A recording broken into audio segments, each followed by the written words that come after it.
कि शायद कांग्रेसी के पुराना इतिहास बदल रहा है और राहुल गांधी अब नए मोड़ पर आ गए हैं।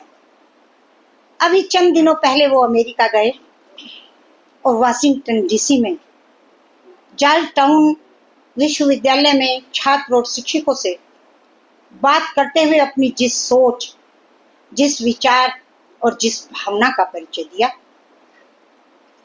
शर्म आती है ये सोचकर कि ये विचार और अपने रणबीर कश्यप जी और अपने प्रदेश के ओबीसी मोर्चा के अध्यक्ष आदरणीय राकेश गिरे जी के इस सम्मानित मंच के साथ मैं आप सब बिल्कुल ये ध्यान नहीं रहा कि जितनी महत्वपूर्ण जिम्मेदारी सरकार की होती है, हमारे आदरणीय प्रधानमंत्री नरेंद्र मोदी की होती है, इस राष्ट्र के प्रति उतनी ही जिम्मेदारी विपक्ष के नेता की भी होती है।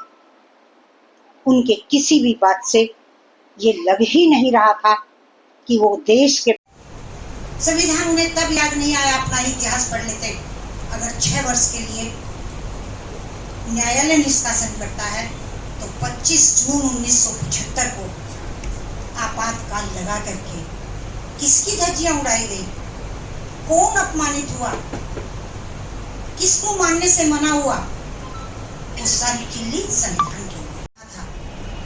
हमारे प्रधानमंत्री के लिए कमाल औरत। और आप देखिए कि विपक्ष में भारतीय जनता पार्टी थी और उसने कितना कटु संदेश, कितनी गंभीरता से पाकिस्तान को दिया था और वहीं ये संदेश भेजा था, मेरे देश के प्रधानमंत्री को कोई कमाल औरत नहीं कह सकता। ये है सच्चा विपक्ष। विपक्ष ये नहीं है कि आप किसी का भी अपमान, आप सीमाएं पार कर जाते हैं। हाँ, मैंने आज प्रेस वार्ता की और दुख है मुझे इस बात का कि मेरे देश का विपक्ष का नेता, मेरा आलोपी, विदेश में जाकर विदेश की धरती पर उन बातों की बात करता है जिनमें सच्चाई अगर देखी जाए तो न के बराबर है।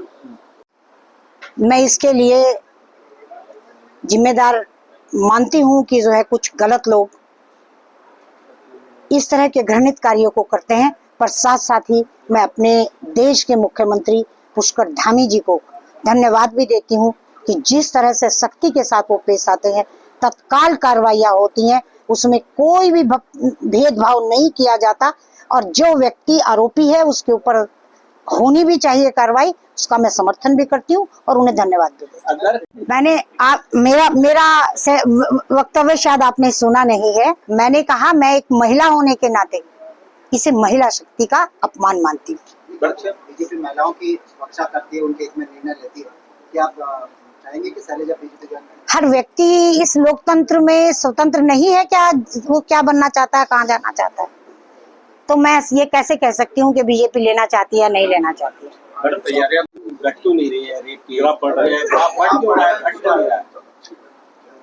ये जो रेप वाली घटनाएं हैं, ये इन पर कार्रवाई आपको कम लग रही है क्या? जितनी भी सख्ती, ज्यादा से ज्यादा सख्ती की जाती है वो की जा रही है। किसी भी आरोपी को पकड़ने के बाद पोक्सो में अगर उसको नहीं रखा जाता तो ये आरोप आप लगा सकते थे। और मैडम दूध संघ अध्यक्ष नहीं बताया पुलिस को, वो तो भागे फिर रहे हैं ना। भागे फिरते रहने से क्या जान बच जाएगी किसी की भी? मिल नहीं रहा है ना, तो पुलिस की कानून व्यवस्था नहीं, कानून व्यवस्था को सुनिए, कानून व्यवस्था को देखा जा रहा, कानून व्यवस्था को देखा जा रहा है, किया जा रहा है और कार्य भी चल रहा है और कानून सुधर भी रहा है। एक लास्ट सवाल, षड्यंत्र ही कहा जाएगा और क्या कहा जाएगा? ये तो कार्रवाइयां भी हो रही हैं।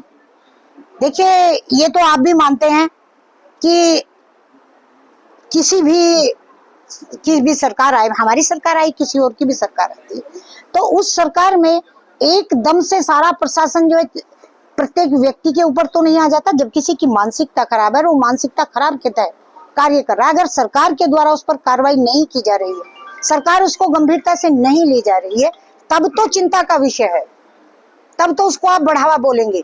पर मेरी सरकार गंभीरता से कार्य कर रही है, प्रत्येक मुद्दे पर चिंता कर रही है और नियमों में अगर आवश्यकता पड़ रही है तो वो परिवर्तन भी कर रही है। ओबीसी है या एससी वर्ग में समुदाय है, उसको पीढ़ी दर पीढ़ी जो आरक्षण मिलता है, आपको नहीं लगता ये कागजी कार्रवाई खत्म करनी चाहिए और प्रत्येक साल जो रिन्यू कराने का सिस्टम है उसको खत्म करना चाहिए?